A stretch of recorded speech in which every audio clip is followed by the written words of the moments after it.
E aí pessoal, tudo bem? Bem-vindos outra vez ao canal Coleção Paralela. Eu sou o Rodrigo. Bem-vindos a outra segunda-feira do canal. Bem-vindos a uma das últimas segundas-feiras do canal, das quais nós ainda vamos falar sobre minisséries. E para esta segunda-feira eu decidi falar desta pequena minissérie aqui em duas edições, Batman Mangá Volume 2. Decidi falar sobre ela, cara, porque eu acho que ela serve bem para exemplificar uma daquelas compras que a gente faz não esperando coisa alguma, sem ter qualquer expectativa e acaba se divertindo, né? Que são as pequenas surpresas da coleção, as pequenas surpresas de quem gosta de ler e que tornam a coisa toda interessante, né? Batman Mangá é da Mitos, foi publicada em duas edições, né? Batman Mangá Volume 2, né? É bom frisar. Foi publicada em duas edições. Essa é a parte 1, Conspiração em Tóquio. E essa é a parte 2, Morte ao Morcego. São duas belas capas, sendo que pelo menos esta primeira capa aqui tem uma assinatura aqui no canto, ó. Deixa eu focar. Ó. Jubran depois de Azamiya, 2002. Que tal? É. Foi publicado, né? Batman Mangá Volume 2 foi publicado aqui no Brasil em 2002, conforme aparece ali, né, na assinatura do desenho. Cara, eu acho que a primeira coisa a dizer é uma das coisas mais óbvias que creio que todo mundo que conhece essa publicação, e embora não seja uma publicação que eu veja aí se falar muito, com certeza é uma publicação que a maioria dos fãs do Batman conhece. A primeira coisa a dizer é que o lance do Batman mangá, pelo menos aqui no Brasil, eu não sei dizer lá fora como teria sido essa publicação, mas pelo menos aqui no Brasil a única coisa que ele tem de mangá é o fato de ter sido, né, escrito, desenhado aí pelo grande Azamiya, né? Porque de mangá não tem mais nada, né? Ele é publicado no formato padrão de leitura, né, aqui do Ocidente. Não tem mais nada além disso. Eu acho que teria sido interessante, já que a proposta é um mangá do Batman, se tivesse sido publicado para se ler, né, na forma de mangá. Provavelmente, levando em consideração, eu digo, né, os editores e tal, levando em consideração o fato de que os leitores do Batman propriamente ditos, pelo menos aqui no Brasil, não estão, em sua maioria, aspas nisso aí, porque hoje em dia, né, muita gente lê mangá e lê quadrinhos ocidentais da mesma maneira e tal, né, divide sua estante, suas leituras entre os dois, mas eu suponho que foi alguma coisa assim que passou na cabeça dos caras, né, que a maioria dos leitores não está acostumado com aquele lance de ler no formato mangá e resolveram manter da maneira original. O que tirou um pouquinho do charme do negócio, vamos dizer assim, né? Mas o material é muito bom. O roteiro e a arte, como eu já falei, é do Kiya Asamiya. Um cara que eu já tinha ouvido falar, mas como não sou leitor de mangás, eu não tinha acompanhado absolutamente nada dele em nenhum momento.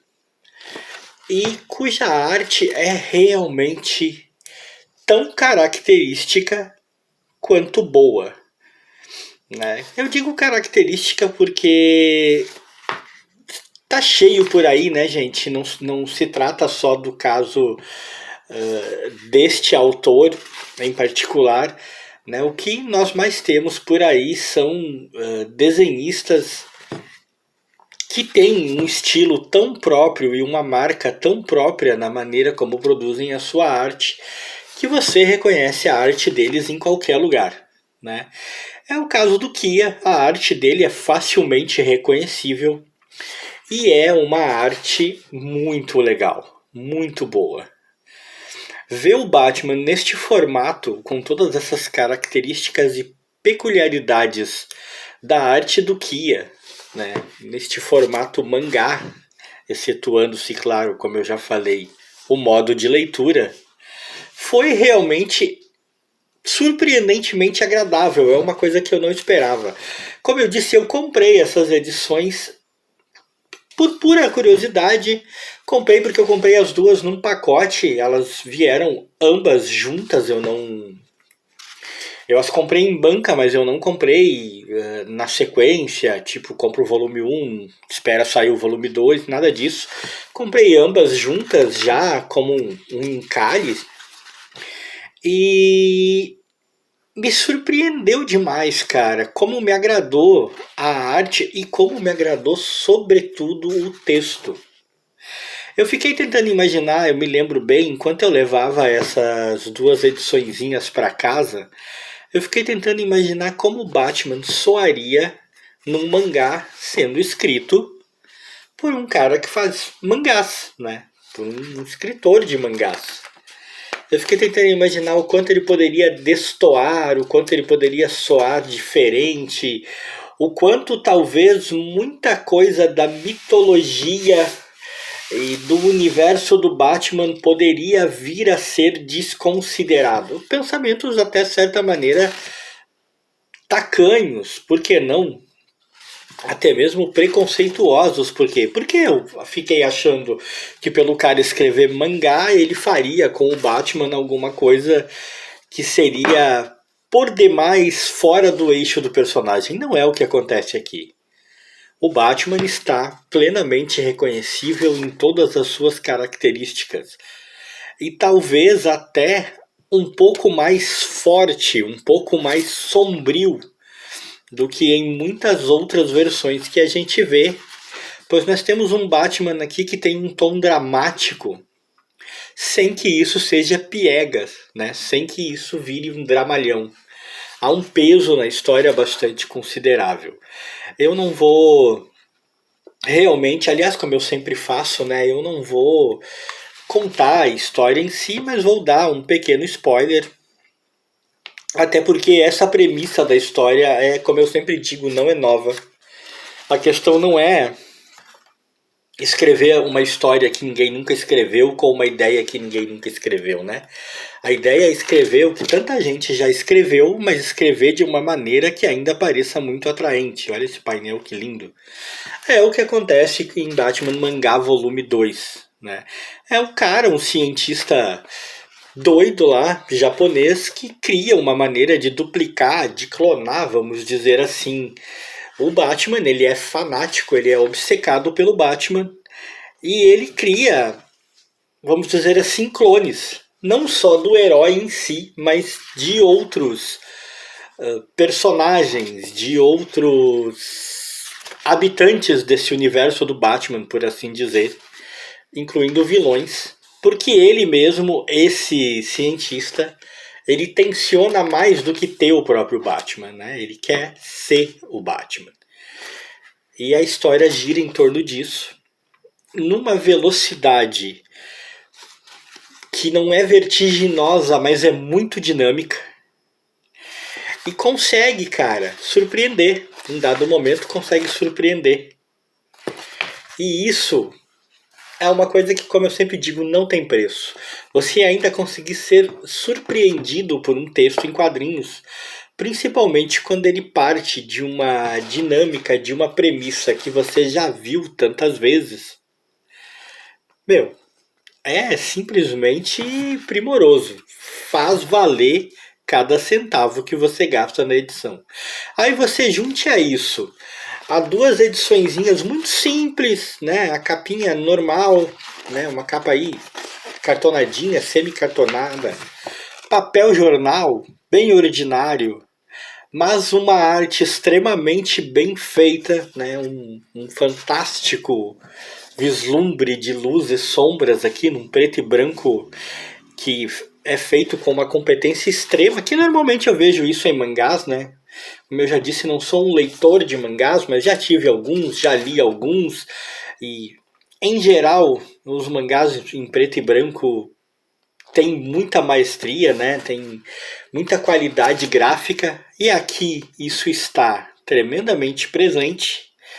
Mas o melhor de tudo, não só a arte, a história, né? O enredo está fantasticamente bem construído. Você compra fácil essa história, você se diverte com ela, você realmente consegue até mesmo se surpreender em alguns pontos. Nós temos um Batman lidando com uma situação na qual ele mesmo, muitas vezes, parece tremendamente surpreso com o que está acontecendo. E os envolvidos, as pessoas envolvidas, tanto os vilões quanto o mocinho, quanto o próprio Batman, quanto as pessoas de bem da história, estão presas de uma maneira tão louca num emaranhado que você também fica preso, você também fica envolvido. E aí você percebe que aqui tem uma outra dimensão para a obsessão de alguém por uma pessoa, para a obsessão de alguém por uma lenda, e de que realmente, de verdade, a loucura humana não tem medida, né, cara? Como eu disse, Batman Mangá Volume 2 conseguiu me surpreender genuinamente. Eu comprei pensando que ia apenas matar a minha curiosidade de ver o Batman numa versão mangá. Eu me decepcionei ao descobrir que, né, de mangá tinha apenas o autor e o estilo, porque o modo de leitura não seria mangá. Eu pensei que eu ia ler neste formato. Mas descobri, cara, que você acaba esquecendo isso facilmente assim que começa a leitura. Você não se incomoda, né? Você não deixa de ter a sensação de estar lendo um mangá, porque esse é outro ponto importante. Você percebe a diferença. Não falo só a diferença gráfica, não estou falando só na diferença gráfica, na maneira como o autor enquadra cada cena, na maneira como ele desenha, no estilo. Eu falo no estilo narrativo, na maneira como ele conduz a história. Você percebe a diferença de estilo dessa história em mangá para qualquer história do Batman que você tenha lido de maneira mais convencional, por assim dizer, né? São diferentes. É realmente um mangá do Batman, com todo o estilo, todo o peso e toda a maneira, toda a pompa que os mangás têm. E isso faz com que facilmente você se esqueça de alguns detalhes que poderiam lhe aborrecer. Batman mangá vale muito a leitura se você não leu. Ele vai te divertir. Se você é fã de mangá e por acaso não tiver lido, eu acho que grande parte dos fãs deve ter lido já. E alguns talvez torçam o nariz pelo que eu falei, pelo fato de que é publicado neste modo de leitura convencional. Mas se você é fã de mangá, por acaso não leu e puder esquecer algumas idiosincrasias que temos aqui, tenho certeza que você vai se divertir muito. O que a Samia fez um trabalho maravilhoso. Eu espero estar pronunciando o nome do cara o mais próximo possível da correção, tá, gente? Mas seja como for, o trabalho é fantástico. As duas ediçõezinhas são tremendamente simples. Eu já as vi sendo vendidas aí na internet por preços que eu não considerei assim lá muito bons, mas também não tão salgados assim. É o tipo de leitura que vai te divertir, vai te dar, sei lá, uns bons momentos numa tarde em que você estiver entediado e quiser sentar para ler alguma coisa. Vai te distrair, vai te tirar desse nosso planetinha cheio de problemas sem nenhuma dificuldade. Você vai terminar a leitura com um sorriso satisfeito de que valeu a pena e quem sabe até não se surpreenda tanto quanto eu me surpreendi. E se você gostou desse vídeo, deixa like.